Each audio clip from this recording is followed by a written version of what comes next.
اور وہ وقت یاد کرو جب ابراہیم کو ان کے پروردگار نے کئی باتوں سے آزمایا اور انہوں نے وہ ساری باتیں کہیں۔ اللہ نے ان سے کہا، میں تمہیں تمام انسانوں کا پیشوا بنانے والا ہوں۔ ابراہیم نے پوچھا، اور میری اولاد میں سے؟ اللہ نے فرمایا، یہ عہد ظالموں کو شامل نہیں ہے۔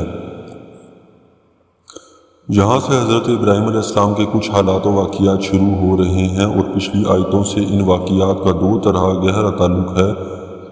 ایک بات تو یہ ہے کہ یہودی، عیسائی اور عرب کے بت پرست یعنی تینوں گروہ جن کا ذکر اوپر آیا ہے، حضرت ابراہیم علیہ السلام کو اپنا پیشوا مانتے تھے، مگر ہر گروہ یہ دعویٰ کرتا تھا کہ وہ اسی کے مذہب کے حامی تھے، لہٰذا ضروری تھا کہ حضرت ابراہیم کے بارے میں صحیح صورتحال واضح کی جائے۔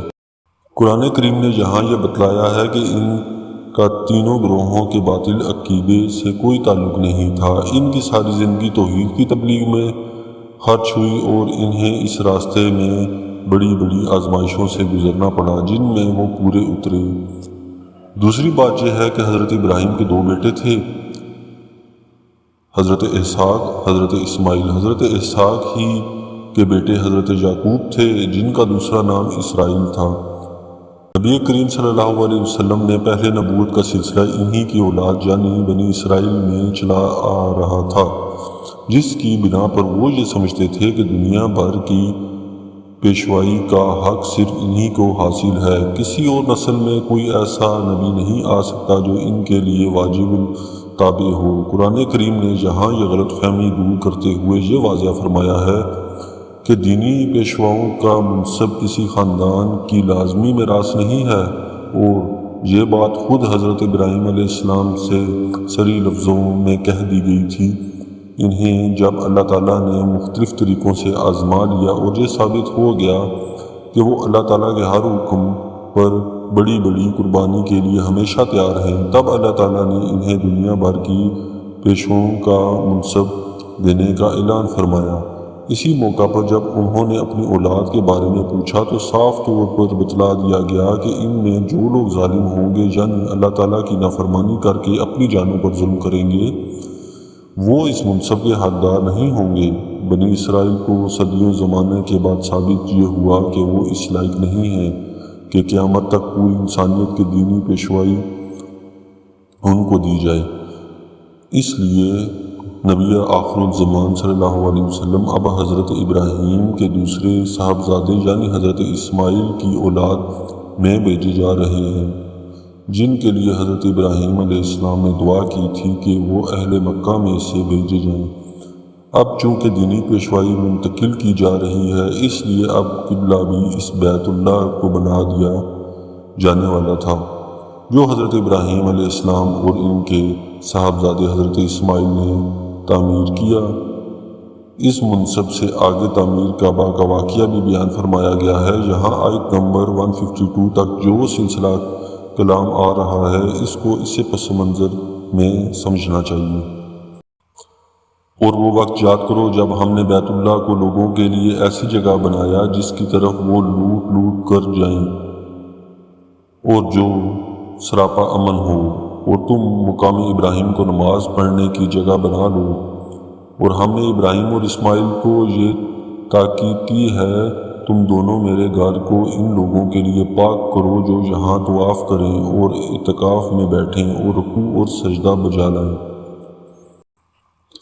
اللہ تعالیٰ نے بیت اللہ کی یہ حرمت رکھی ہے کہ نہ صرف مسجد حرام میں بلکہ اس کے ارد گرد کے وسیع علاقے میں جسے حرام کہا جاتا ہے، نہ کسی انسان کو قتل کیا جا سکتا ہے، نہ شدید دفاعی ضرورت کے بغیر جنگ کرنا جائز ہے، نہ کسی جانور کا شکار، نہ کوئی خودرو پودا اکھاڑنے کی اجازت ہے، نہ کسی جانور کو قید رکھا جا سکتا ہے۔ اسی طرح یہ صرف انسانوں کے لیے ہی نہیں، حیوانات اور نباتات کے لیے بھی امن کی جگہ ہے۔ مقام ابراہیم اس پتھر کا نام ہے جس پر کھڑے ہو کر حضرت ابراہیم علیہ السلام نے بیت اللہ کی تعمیر کیا تھا۔ یہ پتھر آج بھی موجود ہے، اور یہ حکم دیا گیا ہے کہ ہر وہ شخص جو بیت اللہ کا طواف کرے 7 چکر لگانے کے بعد اس پتھر کے سامنے کھڑا ہو کر بیت اللہ کا رخ کرے اور 2 رکعتیں پڑھے۔ ان رکعتوں کا اسی جگہ پڑھنا افضل ہے۔ اور وہ وقت بھی یاد کرو جب ابراہیم علیہ السلام نے کہا تھا کہ اے میرے پروردگار، اس کو ایک پرامن شہر بنا دیجیے اور اس کے باشندوں میں سے جو اللہ اور یوم آخرت پر ایمان لائے انہیں قسم قسم کے پھلوں سے رزق عطا فرمائیے۔ اللہ نے کہا اور جو کفر اختیار کرے گا اس کو بھی میں کچھ عرصے کے لیے لطف اٹھانے کا موقع دوں گا، مگر پھر اسے دوزخ کے عذاب کی طرح کھینچ لے جاؤں گا اور وہ بدترین ٹھکانہ ہے۔ اور اس وقت کا تصور کرو جب ابراہیم علیہ السلام بیت اللہ کی بنیادیں اٹھا رہے تھے اور اسماعیل بھی ان کے ساتھ شریک تھے، اور دونوں یہ کہتے جاتے تھے کہ اے ہمارے پروردگار، ہم سے یہ خدمت قبول فرما لے، بے شک تو اور صرف تو ہی ہر ایک کی سننے والا، ہر ایک کو جاننے والا ہے۔ بیت اللہ جسے کعبہ بھی کہتے ہیں در حقیقت حضرت آدم علیہ السلام کے وقت سے تعمیر چلا آتا ہے، لیکن حضرت ابراہیم علیہ السلام دور میں وہ حوادث روزگار سے منہدم ہو چکے۔ حضرت ابراہیم علیہ السلام کو اسے از سرنو انہی بنیادوں پر تعمیر کرنے کا حکم ہوا تھا جو پہلے سے موجود تھیں اور اللہ تعالیٰ نے بذریعہ وحی آپ کو بتا دی تھی۔ اسی لیے قرآن کریم نے یہاں یہ نہیں فرمایا کہ وہ بیت اللہ تعمیر کر رہے تھے، بلکہ یہ فرمایا ہے کہ وہ اس کی بنیادیں اٹھا رہے تھے۔ اے ہمارے پروردگار، ہم دونوں کو اپنا مکمل فرما بردار بنا لے اور ہماری نسل سے بھی ایسی امت پیدا کر جو تیری پوری تابع دار ہو اور ہم کو ہماری عبادتوں کے طریقے سکھا دے اور ہماری توبہ قبول فرما لے۔ بے شک تو اور صرف تو ہی معاف کر دینے کا خوگر اور بڑی رحمت کا مالک ہے۔